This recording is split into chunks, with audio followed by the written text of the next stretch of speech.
GFS, Miss Alice here. Today I'm going to be reading a narrative called The Train to Impossible Places by P.G. Bell. Now, this is an extremely interesting story about a young girl who wakes up to find a train track being constructed in her living room. I love this story because it uses lots of descriptive vocabulary and has a fantasy element to it. As you will read, the suspense builds over time. So I'm going to start with chapter 1. Lightning in the living room. It started with a green flash, as bright and quick as lightning. There and then gone again.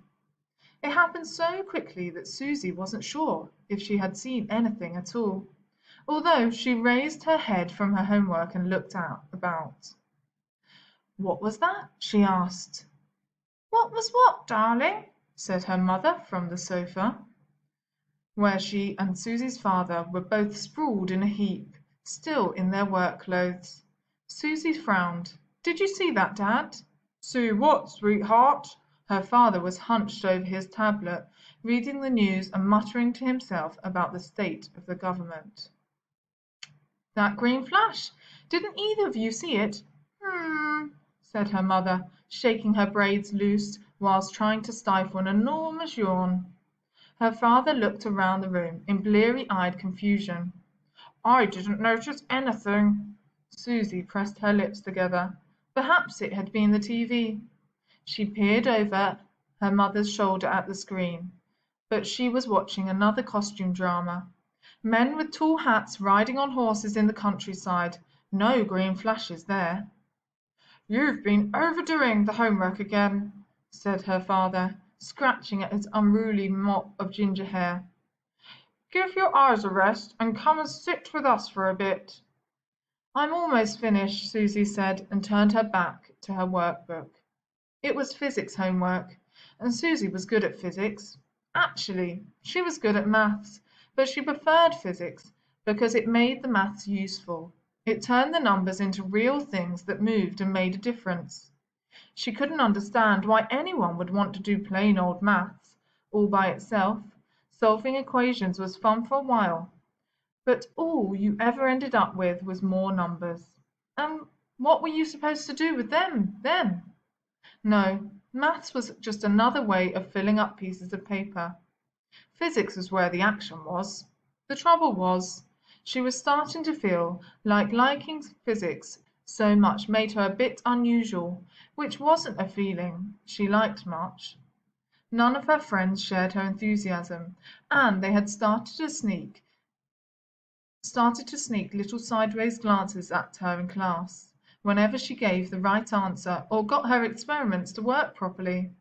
They never said anything, of course, and they weren't being rude exactly, but she had seen it in their eyes. It was the same look that they sometimes gave Reginald, the boy with the dinosaur obsession, who, on the rare occasions someone engaged with him in conversation, would talk about nothing else.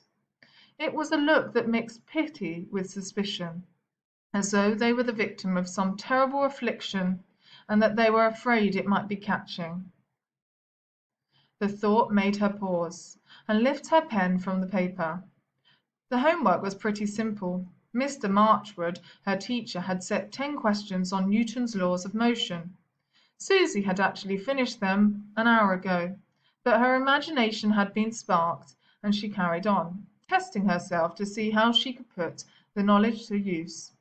How fast would a rocket need to fly to escape Earth's gravity? How long would it take to reach the moon? How much force would she need to get back? She had taken up 3 extra pages of her book, with her own questions, her workings out spilling over the margins. She was fairly confident she had her answers right, but would need Mr. Marchwood to confirm them. She hoped he would. He had rolled his eyes the last time she'd handed in her homework. "Susie," he had sighed, "as if I didn't have enough work to do." Her pen hovered over the page, the next question already forming in her mind. She looked back over her shoulder at her parents, who were now propped up against each other, snoring gently. Tomorrow was Saturday. She had the whole weekend to work out more questions for herself, she decided. Perhaps her dad was right. If she was seeing green flashes that weren't there, her eyes probably needed a rest. Susie replaced the top on her pen, shut her homework book, and stuffed them both back into her school bag. She decided not to disturb her parents. "Good night," she whispered as she padded across the room and out into the hall. Her footsteps had faded upstairs before another green flash filled the living room. Then another, and another. Ribbons of green energy curled out of the air around the table where she had been working, probing down across her chair as though searching for something. When they didn't find it, they flickered uncertainly for a few seconds before fizzling away into nothing. The green light faded. Upstairs, Susie brushed her teeth and prepared for bed, oblivious.